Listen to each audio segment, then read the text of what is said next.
Bismillahirrahmanirrahim.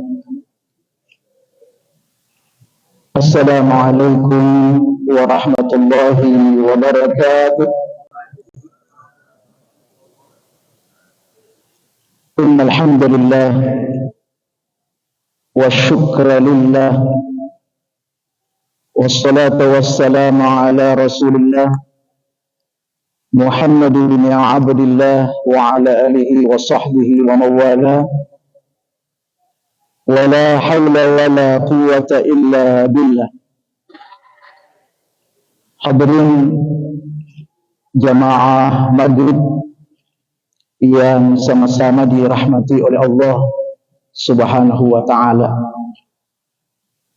Alhamdulillah, kembali kita panjatkan syukur kehadirat Allah Subhanahu wa ta'ala oleh karena atas limpahan rahmat, hidayah serta taufiknya sehingga pada malam ini kita kembali lagi memenuhi perintah Allah Subhanahu wa ta'ala. Dalam hal ini kita telah menunaikan kewajiban sholat maghrib secara berjamaah, dan selanjutnya kita lanjutkan dengan kewajiban yang lain, yaitu thalabul ilmi, menuntut ilmu agama. Dan setelah ini kita lanjut lagi menunaikan kewajiban berikutnya, yaitu sholat isya secara berjamaah. Mudah-mudahan apa yang kita laksanakan khususnya di malam ini senantiasa mendapatkan keridhaan dari Allah Subhanahu wa ta'ala. Salawat serta salam mari bersama-sama kita peruntukkan kepada junjungan Nabi besar Nabiullah Muhammad sallallahu alaihi wasallam. Hadirin jamaah maghrib yang sama-sama dirahmati oleh Allah Subhanahu wa ta'ala, insyaallah pada malam ini kita akan lanjutkan kembali kajian kita masih terkait dengan tafsir basmalah, penafsiran tentang ayat yang pertama dalam surat Al-Fatihah, Bismillahirrahmanirrahim. Pada pertemuan sebelumnya kita masih membahas mengenai huruf yang kedua dalam bacaan basmalah atau bacaan Bismillahirrahmanirrahim, yaitu huruf sin dari kalimat atau bacaan bismi. Seperti yang telah kita sampaikan bahwa ada ulama memahami dari huruf sin itu yang memiliki 3 gerigi. Salah satu di antara yang dipahami oleh sebagian ulama bahwa 3 gerigi ini menunjukkan perjalanan kehidupan manusia sebelum masuk ke negeri akhirat. Ya, sebelum masuk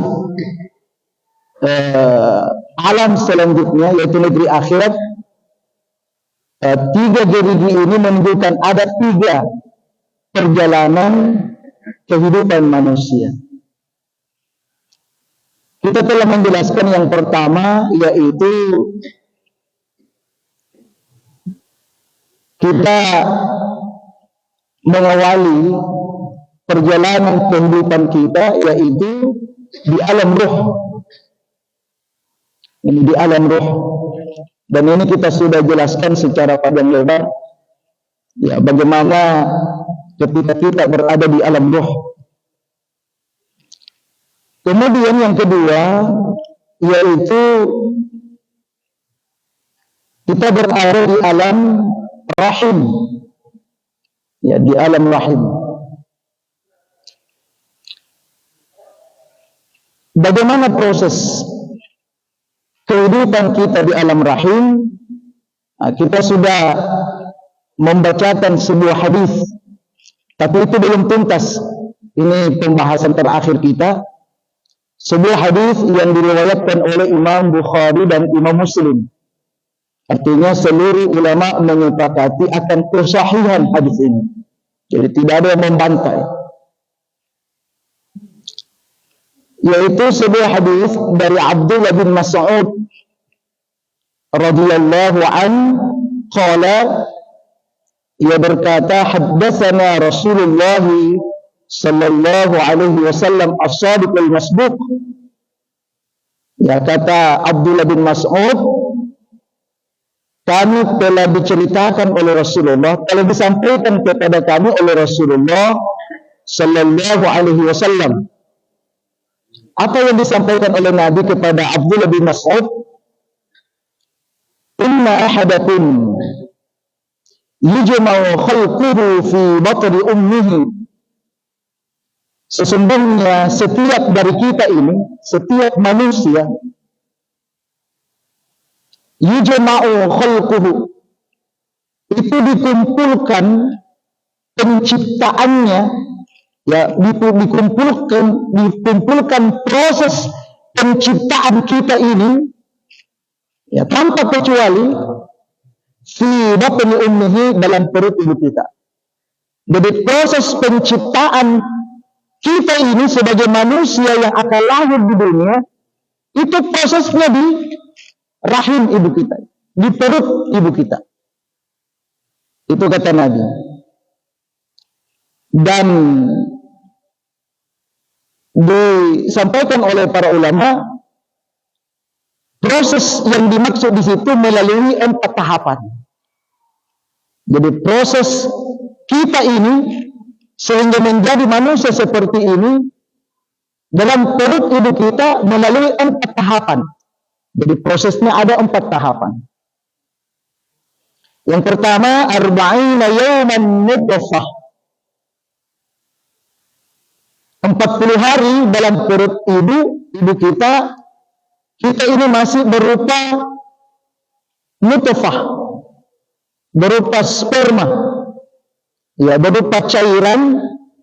Ya, setelah bertemu antara, ya, sperma dengan ovum, jadi suami istri, ya, setelah bertemu dan terjadi pembuahan, nah, itu yang dimaksud nutfah. Itu prosesnya selama 40 hari. Ya, dan ini juga menunjukkan bahwa, ya, ketika istri ingin mengetahui apakah dia hamil atau tidak, nanti setelah 40 hari setelah berhubungan itu. Jadi 40 hari setelah berhubungan baru bisa dideteksi apakah istri kita itu hamil atau tidak. Karena prosesnya sampai 40 hari. Nah, setelah itu summa yakunu 'alaqah mithla dzalik. Nah, setelah itu, ya, proses kedua atau tahapan kedua dalam proses penciptaan kita ini, ya, yaitu kita akan menjadi segumpal darah. Ya. Berapa hari prosesnya? 40 hari berproses. Jadi setelah terjadi pembuahan antara sperma dengan ovum, setelah terjadi pembuahan, untuk menjadi segumpal darah itu 40 hari itu. Ya, 40 hari. Ini Nabi sudah ceritakan 1445 tahun yang lalu. Sebelum ada alat-alat teknologi kedokteran itu, Nabi sudah ungkapkan itu.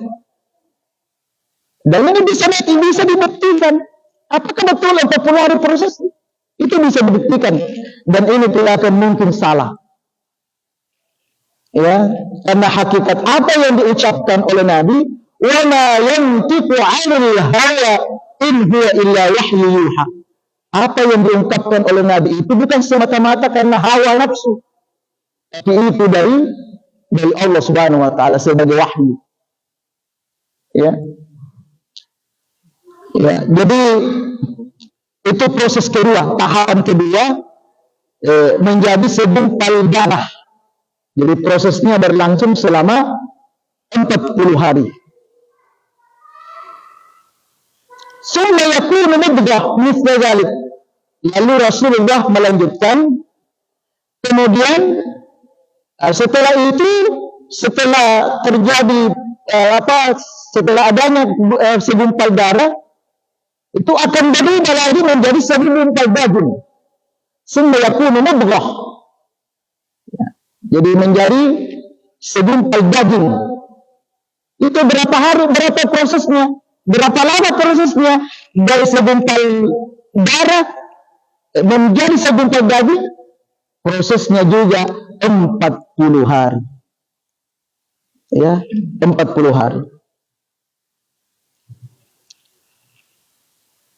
Nah, setelah itu, setelah berproses lagi, setelah berproses ya menjadi daging dan berproses terjadi pembentukan, ya pembentukan layaknya sebagai manusia, sudah ada kepalanya, sudah ada, dan semua sudah ada anggota badan, mulai dari kepalanya sampai kakinya. Nah, itu juga prosesnya 40 hari.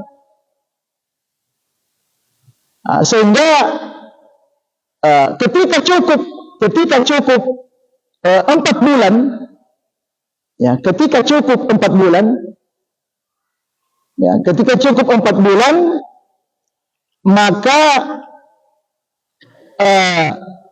summa yursalu ilaihi malak, kemudian diutuslah oleh Allah.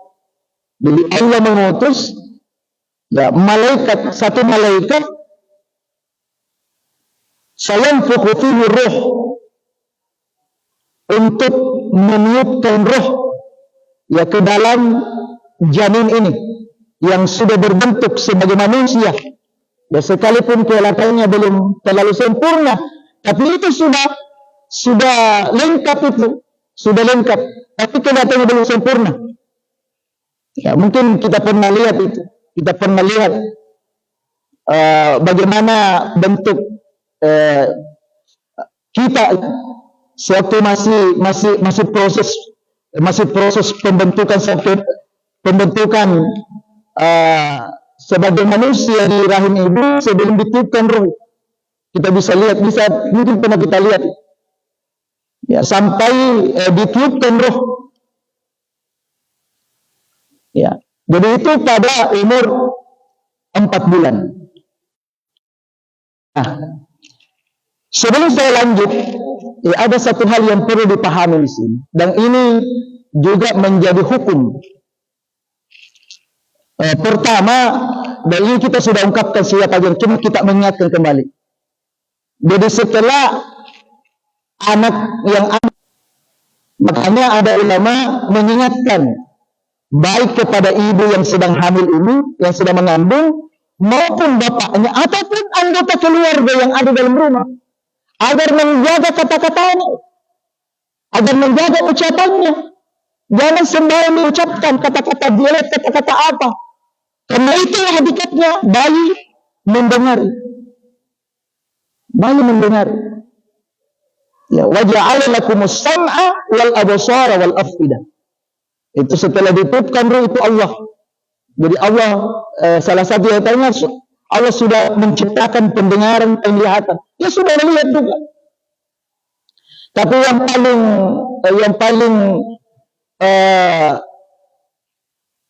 yang utama di situ adalah pendengarannya. Ya, itu yang prioritas itu, pendengarannya. Ya, sekali lagi bagi kita sebagai orang tua, ya sebagai orang tua dari anak yang ada dalam kandungan ataupun sebagai anggota keluarga, ya minta tolong ketika ada di dekat sang ibu hamil ini yang sedang mengandung ini, ya berusahalah dengan kata-kata yang baik, karena itu akan mempengaruhi janin, mempengaruhi anak yang ada dalam kandungan. Ya makanya ya yang paling bagus itu kita sering-sering memperdengarkan ayat-ayat Al-Quran. Ya, itu yang Islaminya. Ya, tapi kalau mau yang sifatnya umum, seperti yang kita sudah sampaikan, ya aspek IQ-nya, ya karena ini sudah penelitian panjang ini, berpuluh-puluh tahun diteliti ini untuk meningkatkan IQ anak itu, ya kita barengi juga, ya kita dampingkan dengan mendengarkan musik klasik. Ya, tapi itu jangan terlalu banyak ya. Jangan musiknya saja, Al-Qurannya tidak pernah. Ya, harusnya Al-Quran lebih banyak kita perdengarkan, kemudian kita dampingkan. Jadi pendamping saja itu.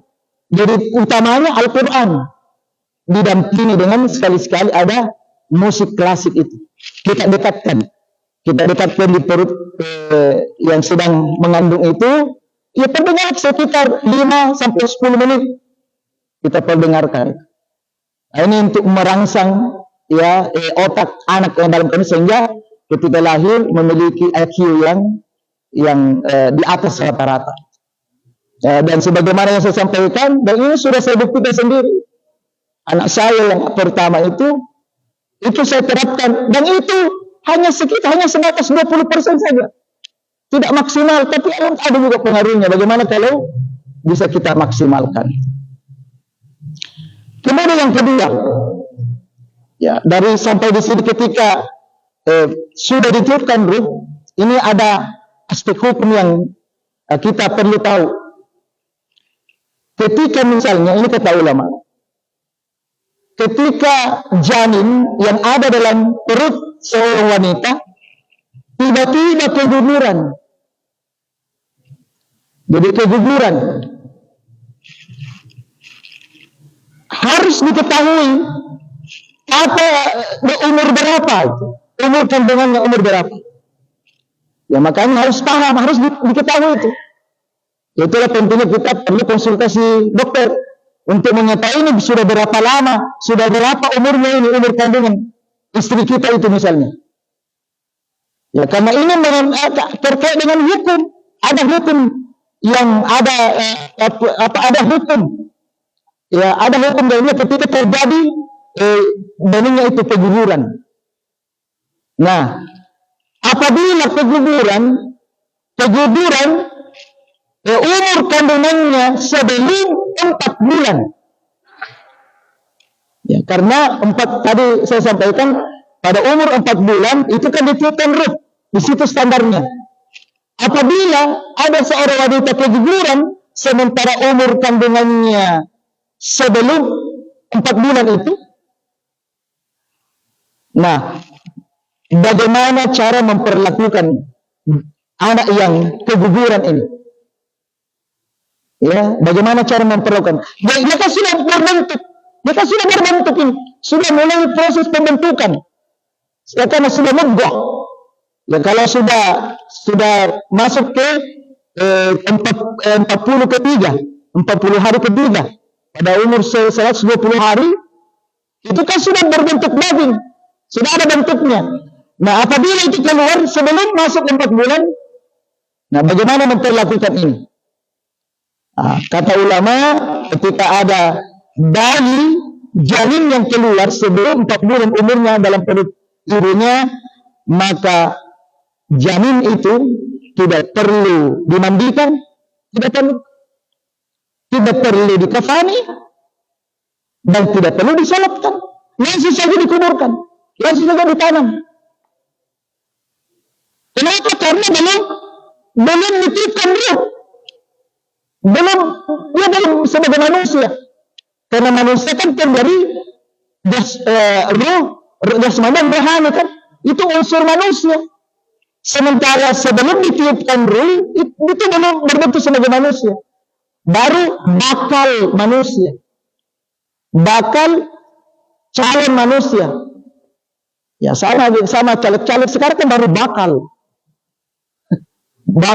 calon saya belum, ya kan begitu represnya. Calon saya belum, baru bakal sama ini, baru bakal bayi, baru bakal manusia, belum menjadi manusia. Nah, jadi ketika gugur Kan ada yang sering tanya sama saya, proses bagaimana membunuh? Ini saja umur kandungannya.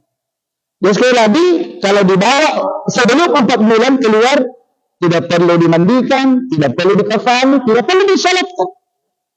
Langsung ditanam saja, langsung dikuburkan.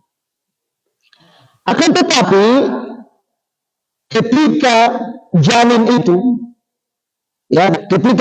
keluar, ya sudah masuk 4 bulan setelah ditiupkan ruh. Intinya setelah ditiupkan ruh, maka ketika dia keluar ke kuburan, maka janin itu bagaimanapun bentuknya diperlakukan seperti layaknya manusia biasa. Ya, dia harus dimandikan. Ya, sekalipun mungkin hanya sebuntal seperti apa, tetap dimandikan. Tetap dimandikan, kemudian dikafani, disalatkan, dan dikuburkan. Jadi sama haknya dia. Ya, dengan jenazah yang lain itu. Jadi 4 kewajiban kita sebagai seorang muslim terhadap, dimulai dari dimandikan, dikafani, disalatkan, dan dikuburkan. Nah, itu dua hal penting yang bisa kita petik, ya, pelajaran dalam hadis ini. Kemudian ini menarik. Lalu Rasulullah melanjutkan, wa yu'maru bi arba'i kalimatin.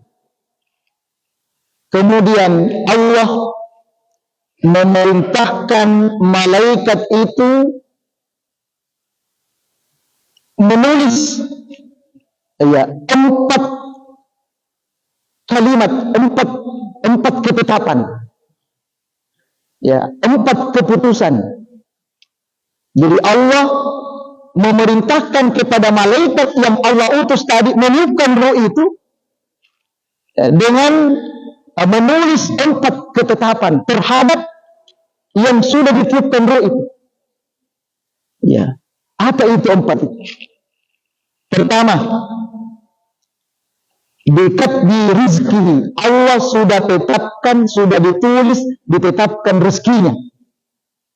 Jadi sudah ditentukan rezekinya. Ya, ternyata rezeki kita ini sudah ditentukan sejak masih dalam kandungan itu. 1. Yang kedua, malaikat juga sudah menulis dan menetapkan wa ajalihi, ajal kita. Ya, ajal. Kemudian yang ketiga, wa amalihi, dan Allah juga sudah menetapkan, malaikat itu juga sudah menulis, sudah menetapkan amal kita.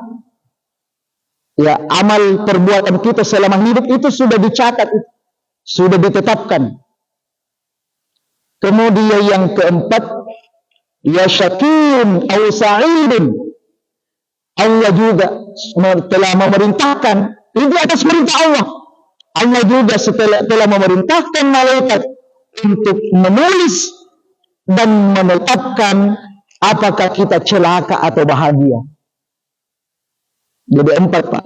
Jadi sejak kita masih ada dalam kandungan, setelah ditiupkan ruh, langsung Allah tetapkan 4 hal ini.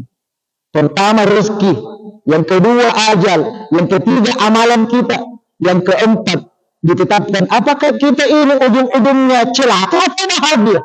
Di situ Allah sudah tetapkan. Nah, mungkin ada yang bertanya, karena ada beberapa kitab yang saya baca, itu ada satu pertanyaan, ketika ulama menyampaikan ini, hadis ini, ya, ada jamaah bertanya. Itu ditulis dalam kitab. Ya, jamaah mengatakan, ya, semenjak saya membaca hadis ini, mendengar hadis ini, saya merasa resah dan takut. Kalau Allah telah menentukan nasib saya sebelum aku dilahirkan, ini kan sudah ditentukan, kan? rezeki, ajal, perbuatan, celaka kita atau bahagia kita. Ya, jadi dia dikatakan, ya kalau Allah telah menentukan nasib saya sebelum aku dilahirkan dan juga telah menentukan tempat kembaliku kelak, ya apakah saya celaka karena saya dimasukkan ke dalam neraka, atau saya bahagia karena saya dimasukkan ke dalam surga? Lalu dia katakan, maka amal yang saya kerjakan tidak akan berguna. Ya, gitu. Jadi sepintas memahami hadis ini kan timbul, kalau begitu apa gunanya kita beramal? Kan sudah ditetapkan. Ya kan? Apa gunanya? Ibadah yang saya jalankan pun tidak ada gunanya. Ya untuk apa saya rajin ke masjid? Untuk apa saya capek-capek duduk dengarkan ceramah? Mendingan pulang tidur nonton apa? Ya kan begitu. Kasih ditetapkan. Ya. Lalu dia memohon ya kepada Syekh. Dia katakan, saya mohon kepada Syekh ya, agar bisa menjawab pertanyaan saya ini. Ya, dia ada kegelisahan, ada rasa takut itu, dan muncul keraguan ya ketika membaca secara sepintas ayat ini. Kenapa itu muncul? Karena lanjutan hadisnya begini, dikatakan begini. Ya, Fawallahi, demi Allah, ini Nabi bersumpah ini. Nabi bersumpah, Fawallahi, alladzi la ilaha ghairuh. Saya bersumpah demi Allah yang tidak ada Tuhan yang patut kita sembah kecuali Dia. Inna ahadakum, ini sumpahnya Nabi, sesungguhnya ada di antara manusia nanti, ada modelnya begini, ada di antara manusia nanti, la ya'malu bi'amali ahlil jannah, dia betul-betul melakukan amalan penduduk surga. Dia betul-betul melakukan, dia benar-benar melakukan amalan penduduk surga. Hatta ma yakunu bainahu wa bainaha illa zira'. Ya, sampai jarak dia yang melakukan amalan penduduk surga ini dengan surga, jaraknya antara dia dengan surga itu illa zira', hanya sehasta saja. Sehasta, itu sudah dekatnya itu. Karena dia melakukan amalan surga, amalan penduduk surga, karena dekatnya. Fayasbiqu alaihi, akan tetapi, ini kata Nabi, akan tetapi fayasbiqu alaihi kitabu, dia didahului oleh ketetapan Allah. Itu tadi, didahului ketetapan Allah sebelum dia lahir. Apa ketetapan Allah? Ternyata faya'malu bi'amali ahli nar, ternyata ya dia melakukan perbuatan atau amalan penduduk neraka. Ya, fayadkhulaha, maka dia masuk neraka. Ya, padahal dia betul-betul melakukan amalan ahli surga. Tetapi karena sudah tercatat sebelumnya, jauh-jauh sebelumnya ia lahir, sebelum sudah dicatat ya bahwa ia penduduk neraka, maka di akhir hidupnya dia melakukan amalan-amalan penduduk neraka, sehingga dia su'ul khatimah, akhirnya dia masuk neraka. Ini Nabi bersumpah ini, demi Allah dia bilang. Jadi ada nanti model manusia begitu, ada. Kita lihat awalnya rajin sholat, rajin ke masjid, Tiba-tiba di akhir hidupnya mungkin 1 bulan atau 1 minggu sebelum dia ya menjadi dia amalannya menjadi amalan neraka itu. Ya, dia sudah tidak salat lagi, dia sebenarnya sudah berubah. Lalu dikatakan oleh Nabi, wa inna ahadakum la ya'malu bi 'amali ahli an-nar hatta ma yakunu bainahu wa bainaha illa zira'. Dan ada juga di antara kalian melakukan amalan penduduk neraka. Sebaliknya, melakukan amalan penduduk neraka hatta ma yakunu bainahu wa bainaha illa zira', sampai antara dia dan neraka tinggal sehasta. Dekatnya itu antara dia dan neraka sudah dekat. Fayasbiqu alaihi alkitab, tetapi didahului oleh ketetapan Allah. Ya, lalu fayamalu bi amali ahli jannah fayadkhulaha. Ya, maka sehingga dia melakukan amalan penduduk surga dan pada akhirnya dia masuk surga. Ya, dia bajingan dulu, dia preman, dia pokoknya tidak hebat dia dalam hal kemaksiatan. Ya, tapi di akhir hidupnya 1 bulan sebelum meninggal dia tobat, dia rajin ke masjid, setiap malam dia tahajud selama sebulan ini. Ya, maka dia masuk surga. Ya, memang ini menarik Pak dibahas ini. Tapi nanti ini semuanya nanti kita akan bahas, termasuk ajal itu. Pasti ini ditetapkan. Lalu kenapa kita disuruh minta panjang umur? Ya kan ada doanya, Allahumma tawil umurana, ya Allah panjangkanlah umur kami ya Allah. Kan kecuma kami minta, sudah ditetapkan Allah itu. Nah, bagaimana penjelasannya Pak? Ya, insya Allah nanti kita akan lanjutkan. Kita akan lanjutkan nanti penjelasannya ini. Ini kan terkait nanti ada hubungannya dengan takdir itu.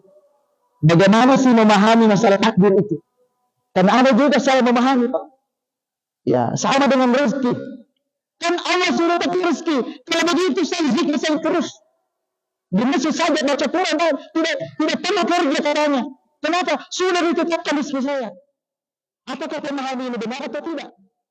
Nanti kita akan jelaskan nanti insya Allah. So kalau kita lagi nanti terpotong pembahasannya, nanti kita akan memulai nanti pembahasan masalah takdir. Dan ini penting kita pahami dengan benar masalah takdir ini, karena ini adalah bagian dari kesempurnaan iman kita. Karena salah satu rukun iman, yaitu rukun yang beriman kepada qada dan qadar, qada dan qadar, baik qadar baik maupun qadar buruk. Ini kan bagian dari takdir. Nah, makanya kita harus betul memahami dengan benar, sehingga dengan memahami dengan benar masalah qada dan qadar ini, masalah takdir ini, sehingga insya Allah itu bisa menambah kesempurnaan iman kita kepada Allah Subhanahu wa Ta'ala.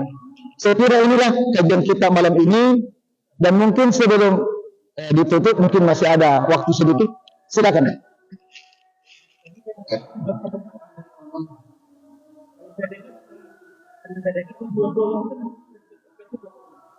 Apanya? Iya. Baik. Iya. Iya. Jadi kita patokannya di sini Pak. Jadi patokannya patokan ketetapan itu berdasar dari hadis ini. Jadi yang ditetapkan itu 4 saja. Ya. Yang pertama rezeki, yang kedua ajal, yang kedua amal, kemudian celaka atau tidak, celaka atau bahagia.